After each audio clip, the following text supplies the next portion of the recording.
আসসালামু আলাইকুম ওয়া রাহমাতুল্লাহ। জানা অজানা চ্যানেলে আপনাকে স্বাগতম। এই চ্যানেলটি একটি নতুন যাত্রা, যেখানে আমরা একসাথে শেয়ার করব অনন্য গল্প, মজা এবং নতুন কিছু শিখে যাওয়ার সুযোগ। আশা করি এখানে আপনি কিছু নতুন অনুভূতি, জানা এবং ভাবনা নিয়ে ফিরে যাবেন। আপনাদের সমর্থন এবং ভালোবাসাই আমাদের এগিয়ে নিয়ে যাবে। চ্যানেলটি সাবস্ক্রাইব করে পাশে থাকার অনুরোধ রইল, যা আমার নতুন ভিডিও তৈরি করতে সাহায্য করবে। চলুন আমাদের যাত্রা শুরু করি। আজ আমরা এমন এক সফরে যাচ্ছি, যেখানে জানব কিভাবে আল্লাহ তাআলা এই জগৎকে সৃষ্টি করেছেন। এই সৃষ্টি কেবল একটি কাকতালীয় ঘটনা নয়, এটি ছিল মহাপরিকল্পনার এক অলৌকিক বাস্তবায়ন। সৃষ্টির আগে কিছুই ছিল না, না আকাশ, না পৃথিবী, না সময়। শুধু ছিলেন আল্লাহ, চিরঞ্জীব, চিরস্থায়ী। তিনিই আসমান ও জমিনের উদ্ভাবক। আল্লাহ যখন কোনো কিছুর ইচ্ছা করেন, তিনি শুধু বলেন, কুন, অর্থাৎ হয়ে যাও, এবং সেই বস্তু সৃষ্টি হয়ে যায়। এটাই কুরআনের ভাষায় সৃষ্টি শুরুর প্রথম ধাপ। তার কাজ কেবল এটুকুই, তিনি কিছু চাইলে বলেন হও, আর তা হয়ে যায়। আল্লাহ বলেন, তিনি আকাশ ও পৃথিবী 6 দিনে সৃষ্টি করেছেন। এই দিন মানুষের দিনের মতো নয়, বরং ধাপ বা স্তর হিসেবে বোঝায়। তিনি আসমান ও জমিন 6 দিনে সৃষ্টি করেছেন, এবং আরশে সমাসীন হয়েছে ধাপসমূহ: মাটি ও পদার্থ তৈরি, জমিন বিছানো, পর্বত স্থাপন, রিজিক নির্ধারণ, আকাশ গঠন, নিকটতম আকাশে তারা স্থাপন। আল্লাহ আকাশকে সৃষ্টি করেছেন স্তরে স্তরে। এই 7 আকাশের প্রতিটি স্তর ভিন্ন ভিন্ন কাজে নিয়োজিত। তিনি 7 আকাশ সৃষ্টি করেছেন স্তরে স্তরে।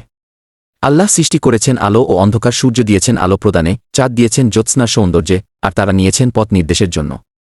তিনি আকাশে তারা সৃষ্টি করেছেন, স্থাপন করেছেন একটি প্রদীপ সূর্য ও একটি আলোকোজ্জ্বল চাঁদ। পৃথিবীকে বানানো হয়েছে ভারসাম্যপূর্ণ। এখানে রয়েছে পাহাড়, নদী, গাছপালা, যা আমাদের জীবন ধারণের জন্য অপরিহার্য। তিনি জমিনে স্থাপন করেছেন পর্বত, এবং সেখানে সৃষ্টি করেছেন সবকিছু। মানবজাতির আগে সৃষ্টি হয় জিনজাতি। তাদের সৃষ্টি করা হয়েছে অগ্নিশিখা থেকে। জিনকে আমি সৃষ্টি করেছি আগুনের লেলিহান শিখা থেকে। আল্লাহ মাটির মিশ্রণ দিয়ে আদমকে সৃষ্টি করেন, তাকে নিজের রূহ ফুঁকে দেন, এবং ফেরেশতাদের আদেশ দেন সিজদা করতে। আমি আদমকে সৃষ্টি করেছি কাদামাটি থেকে, তারপর তাতে আমার রূহ ফুঁকে দিয়েছি। ইবলিস সিজদা করতে অস্বীকার করল অহংকার ও হিংসার কারণে। এই ছিল মানবজাতির সঙ্গে শয়তানের শত্রুতা শুরু। আল্লাহ আদম ও হাওয়া-কে জান্নাতে রাখেন। তাদের একটি গাছ থেকে দূরে থাকতে বলেন। কিন্তু শয়তান ধোঁকা দেয়, আর ভুলের কারণে তারা পৃথিবীতে প্রেরিত হন। আল্লাহ তাদের ক্ষমা করেন, কিন্তু পরীক্ষার জন্য পাঠান এই দুনিয়াতে। এখানেই শুরু হয় মানবজাতির যাত্রা।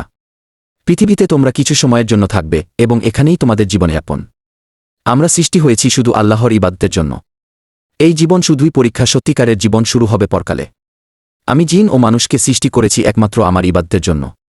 একদিন এই পৃথিবী শেষ হবে, সিংহা বাজবে, কিয়ামত কায়েম হবে। আল্লাহর সামনে আমাদের সবাইকে দাঁড়াতে হবে। তোমরা তার কাছ থেকে এসেছ, এবং তার কাছেই প্রত্যাবর্তন করবা। এই সৃষ্টি কেবল বৈজ্ঞানিক কল্পনা নয়, এটি এক মহাসত্য। আসুন আমরা এই দুনিয়ায় আল্লাহকে চিনে, তার আদেশ মেনে চলি, এবং জান্নাতের দিকে এগিয়ে যাই।